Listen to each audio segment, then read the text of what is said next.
காலையில் எப்பவும் போல் 4:30 மணிக்கு எழுந்திரிச்சி என்னோடய வேலையை நான் ஸ்டார்ட் பண்ணிட்டேன். எனக்கு முன்னாடி ஹஸ்பண்ட் எழுந்திரிச்சு அவங்களுக்கு குளிக்கிறதுக்கு தண்ணி வச்சுருந்தாங்க. நான் எப்போவுமே நைட்டில் அவங்க வரும்போது தான் தண்ணி வைப்பேன் குளிக்கிறதுக்கு.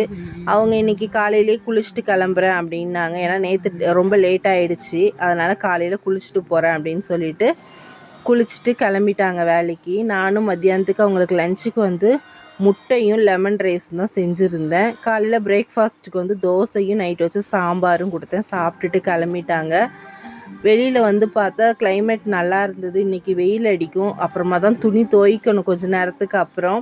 பாப்பாவுக்கு ஃபுட்டெல்லாம் கொடுத்து முடித்ததுக்கு அப்புறம் தான் என்னோடய வேலையை நான் ஸ்டார்ட் பண்ணுவேன். ஏன்னா நான் அந்த வேலையை செஞ்சுட்டு இருக்கும்போது பாப்பாவோட வேலைங்க எல்லாமே நின்று போயிடும்.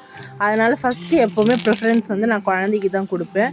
அவனுக்கு சாப்பாடு ஊட்டிட்டு அவனுக்கு எல்லாம் செய்ய வேண்டியதெல்லாம் செஞ்சு முடிச்சதுக்கு அப்புறம் தான் நான் அடுத்த வேலைக்கு போவேன். ஸோ அவருக்கு சாப்பாடு கொடுத்துட்டு துணி துவைக்கணும். வெளியில் பார்த்தப்போ கிளைமேட்டும் நல்லாயிருக்கும். சரி கோயிலை வீடியோ எடுக்கலாம் அப்படின்னு சொல்லிட்டு வீடியோ எடுத்தேன். ரொம்ப அழகாகவே வந்திருந்தது வீடியோ.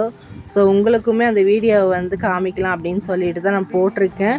உங்களுக்கு எங்கள் கோயில் பிடிச்சிருந்துச்சுன்னா லைக் பண்ணுங்கள், ஷேர் பண்ணுங்கள், மறக்காமல் சப்ஸ்கிரைப் பண்ணுங்கள். Thank you so much. Good morning to all.